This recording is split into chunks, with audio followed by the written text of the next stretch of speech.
Well, ladies and gentlemen, here we go again. I mean, is anybody really surprised when these news articles come out about more and more race swaps?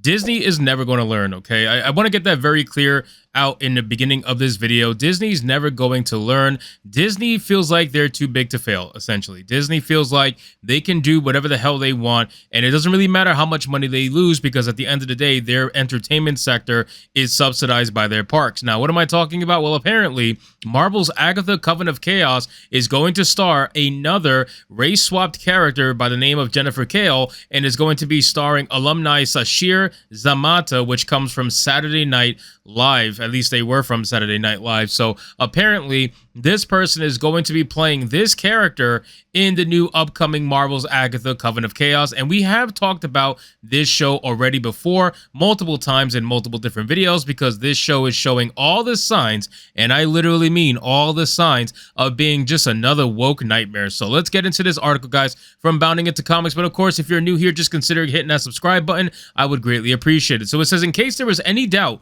that the upcoming Disney Plus series would be anything but a showcase for all of Hollywood's worst creative trends, actress Sashir Zamata has confirmed that she will be appearing in Marvel's Agatha Coven of Chaos as a race-swap version of the powerful sorceress and longtime Man-Thing ally Jennifer Kale. Now again, if you guys are unfamiliar with Jennifer Kale, this is what she looks like in the comic books.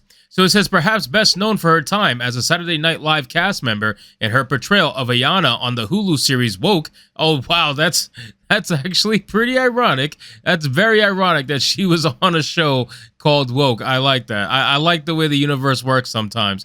Zamata provided this insight into her upcoming Marvel debut during an interview given to Mashable in promotion of her upcoming comedy special, The First Woman. Detailing to the outlet's Karama Horn how The First Woman centers on the topics of health and womanhood and my personal being, the actress eventually noted that one of her major influences in producing her special was the book Witches, Sluts, and Feminists, Conjuring the Sex Positive. Holy shit.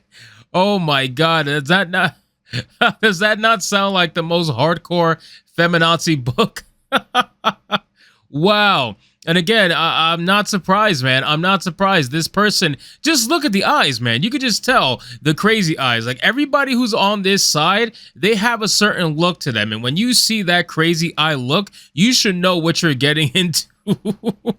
The fact that she wrote this book is pretty damn hilarious, but again, I think it's pretty damn funny. So it says, the book talks about female sexuality and the history around it. Zamata explained, women's bodies have been demonized for so long, and it's still happening. Ultimately, a witch is an independent woman, she added. It's a woman who is a free thinker, in control of her womanhood, body, and life. I don't think that's a bad thing. So ultimately, a witch is a strong, independent woman that needs no man. That's basically the modern definition of a witch. And you know what? I guess maybe they're not so far off. But I do think it's funny that she's trying to claim that being a witch is essentially a woman who's a free thinker. Like, that doesn't exist. Like, you cannot have someone who's strong and independent but still be a family-oriented woman. Like, that's literally impossible to these people. They can never think of something like that being a possibility. It says, it was in light of this newfound witchiness, said the actress, that she felt particularly excited to join such a magic-centric television production as Agatha Coven of Chaos. I had already written material for The First Woman before I went through the audition process,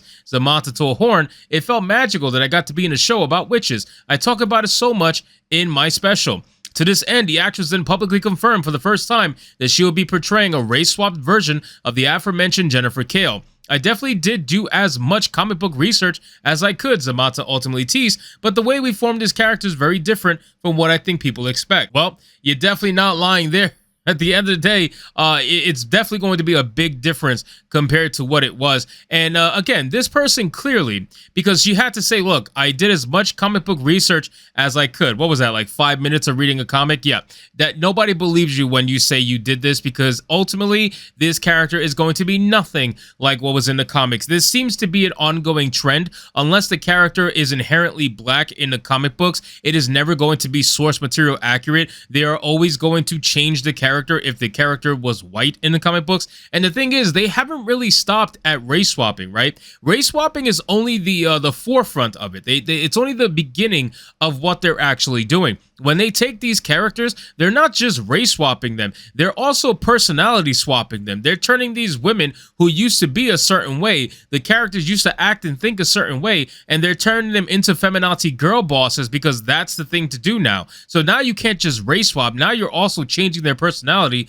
completely. So at this point, why you are even using the same name is beyond me. It's not like this character is so damn popular that you just had to use the name for the nostalgia factor. Like, no, you could have just went with something totally different and made your own original character, but no, you literally had to go looking for anything you could possibly change from the original comic books. And again, here's some pictures for you guys for reference, some of the older pictures of this character in the comic books. I don't really think this is what this person was reading in terms of researching, and the fact that they have to research it just goes to show that they really don't partake in this stuff. Like, they're hiring people that don't have any love for the material that they're acting in. They have zero love for it at all. And listen, I understand sometimes actors, they get hired for roles that they didn't necessarily know about before, and they end up researching it and they fall in love with it. Whatever, I get that. That's neither here nor there. But we all know what the extent of her research was, and I guarantee you it was slim to none. And honestly, they probably told her, hey, you're probably better off not reading this stuff because it's not going to be anything like